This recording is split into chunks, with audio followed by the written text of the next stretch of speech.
شروع اللہ کا نام لے کر جو بڑا مہربان نہایت رحم والا ہے۔ اے پیغمبر صلی اللہ علیہ وآلہ وسلم، جب منافق لوگ تمہارے پاس آتے ہیں تو ازراہ نفاق کہتے ہیں کہ ہم اقرار کرتے ہیں کہ آپ بے شک اللہ کے پیغمبر ہیں، اور اللہ جانتا ہے کہ در حقیقت تم اس کے پیغمبر ہو، اور اللہ ظاہر کیے دیتا ہے کہ منافق یقیناً جھوٹے ہیں۔ انہوں نے اپنی قسموں کو ڈھال بنا رکھا ہے اور ان کے ذریعے سے لوگوں کو اللہ کی راہ سے روک رہے ہیں۔ کچھ شک نہیں کہ جو کام یہ کرتے ہیں برے ہیں، یہ اس لیے کہ یہ پہلے تو ایمان لائے پھر کافر ہو گئے،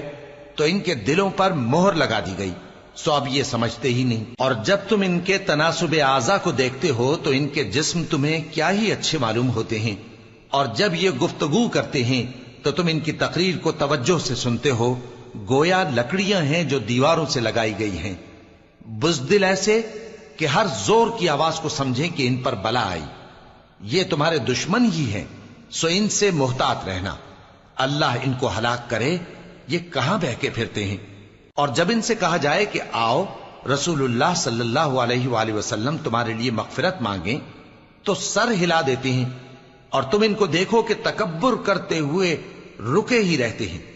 تم ان کے لیے مغفرت مانگو یا نہ مانگو، ان کے آگے برابر ہے،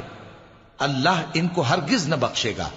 بے شک اللہ نافرمان لوگوں کو ہدایت نہیں دیا کرتا۔ یہی ہیں جو کہتے ہیں کہ جو لوگ رسول اللہ صلی اللہ علیہ وآلہ وسلم کے پاس ہیں ان پر کچھ خرچ نہ کرو یہاں تک کہ وہ خود بخود بھاگ جائیں، حالانکہ آسمانوں اور زمین کے خزانے اللہ ہی کے ہیں، لیکن منافق نہیں سمجھتے۔ کہتے ہیں کہ اگر ہم لوٹ کر مدینے پہنچے تو عزت والے ذلیل لوگوں کو وہاں سے نکال باہر کریں گے، حالانکہ عزت اللہ کی ہے اور اس کے رسول صلی اللہ علیہ وآلہ وسلم کی اور مومنوں کی، لیکن منافق نہیں جانتے۔ مومنوں، تمہارا مال اور اولاد تم کو اللہ کی یاد سے غافل نہ کر دے،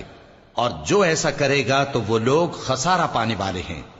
اور جو مال ہم نے تم کو دیا ہے اس میں سے اس وقت سے پیشتر خرچ کر لو کہ تم میں سے کسی کی موت آ جائے تو اس وقت کہنے لگے کہ اے میرے پروردگار، تو نے مجھے تھوڑی سی اور مہلت کیوں نہ دی تاکہ میں خیرات کر لیتا اور نیک لوگوں میں داخل ہو جاتا۔ اور جب کسی کی موت آ جاتی ہے تو اللہ اس کو ہرگز مہلت نہیں دیتا،